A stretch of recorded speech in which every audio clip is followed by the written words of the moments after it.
Greetings, Rigil Agateiades here, and today we are on the shiniest Zaku ever. Coated in full gold, this is the 500 cost support type that's guaranteed to attract a lot of attention if you're careless. The Zaku Machinery Anado Bat Custom. Now, this golden greatness isn't just there to make this reverse-engineered Act Zaku the easiest target to spot. It is there for a good reason. Just like the Delta Gundam, the gold coloring, which you can simply repaint so you don't get chased after like a giant golden snitch, is there thanks to the skill anti-beam coating, reducing the damage from beam attacks by 25% and their stagger by a grade like shock dampeners. The Zaku Machinery is very strong against enemies that rely on beam weaponry, but it loses all the benefits when dropping below half health and reduces beam resistance to 0. So it's not a simple bully like the Zoc, but a machine that takes special care to handle, and especially so since the beam coating isn't the only peculiar part of it. That just now was the main weapon of the Zaku Machinery, Anado Bat's long beam rifle. And it is a monster, firing in extended bursts of 4 ticks when uncharged. Each tick comes with 550 base damage, so that's 2200 every burst, and at a mere 50% hit rate, the damage is incredible. But even more deadly is the fact that each tick comes with 35% stagger, making stopping raid types a piece of cake. If you hit the full burst, that is. This beam rifle is by no means an easy weapon to use, as there's a limitation on turn rate during the burst. You must match the enemy's movement to get anything more than 2 hits. This means it's like trying to fire a death laser every 2 seconds, all while keeping track of all the enemy's movements so you don't get caught turning the circle. And you really don't want to get left behind on this Zaku. While the anti-beam coating on this Zaku is strong, it has no effect on ballistic weapons, which is way more common here at 500 cost than the Delta Gundam's 600. So unlike the Delta, the Zaku can only use it for preventing retaliation when you have to unavoidably stand still to fire your beam rifle. Oh, poor Ifrit Jaeger thinking he could drop our attention with his stealth. Unfortunately for him, we have anti-stealth level 2. So just like the Act Zaku this mobile suit is based on, we can easily ruin the day of stealth suits. Especially so on this Zaku since we have both observation data link and high performance radar level 3. So we essentially give our entire team anti-stealth in the 450 meters range, rendering low level stealth useless for pretty much the entire game. Such high performance as a support type with all high damage, high stagger, and good utility of course come at a cost. With only 15,000 base health, just like the Delta Gundam, this Zaku Machinery is not tough. Taking returning fire alone when firing the beam rifle is enough to wear off your anti-beam coating. And needless to say, if you're caught by a raid type, you're pretty much screwed in one go. So the first thing we do with our custom pass is of course to pump up our base health.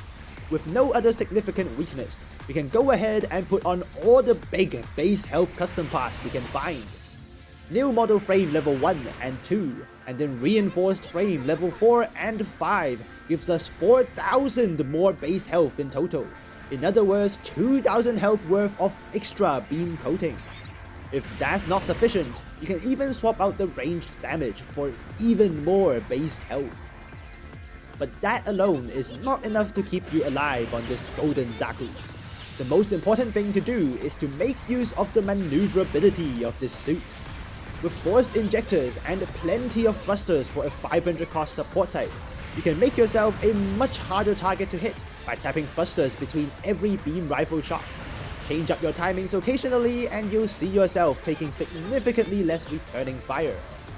Can't avoid getting shot during the second you're firing though, and definitely not when you're surrounded.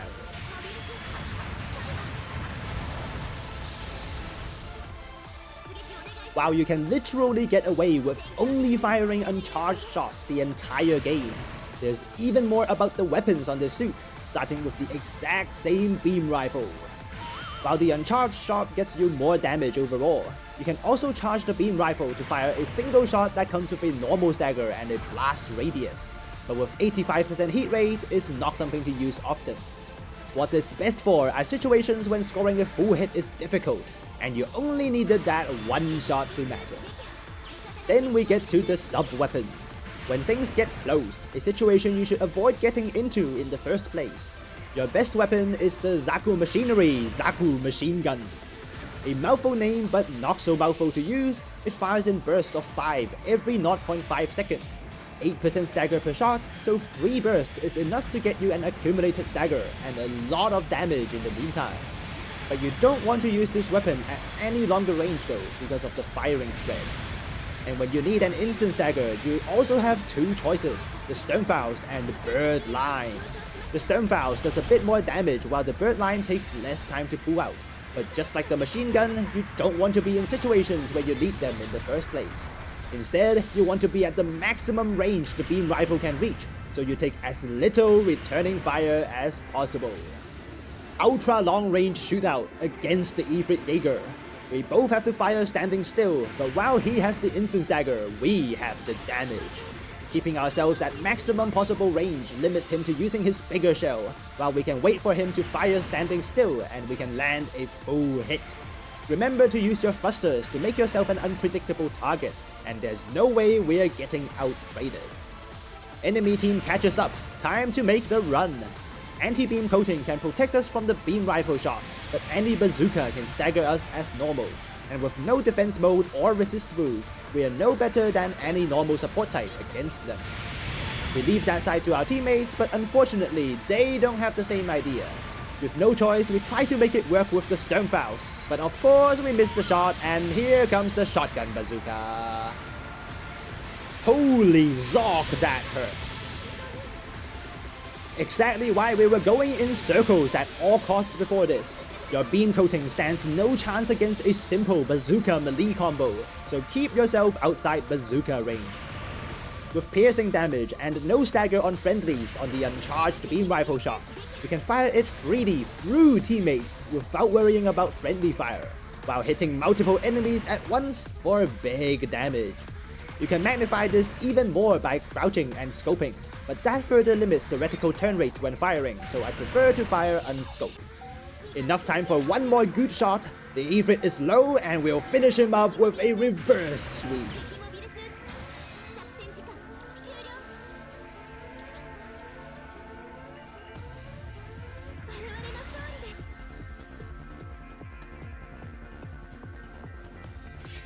That was the shiniest Zaku ever, and a perfect game abusing its long beam rifle for days. With high damage and stagger accumulation that doesn't ever stop, that long beam rifle alone is enough to take on anyone at the 500 meters range it's designed for. While the anti-beam coating isn't as useful as the Delta Gundams due to the prevalence of ballistic weapons at its cost, it is nevertheless a powerful skill to have. Put on the extra health, make sure you use your thrusters all the time, and the Zaku Machinery, a Nardo Bat custom, can survive a lot longer than it should on paper. That's it from me today, and the latest.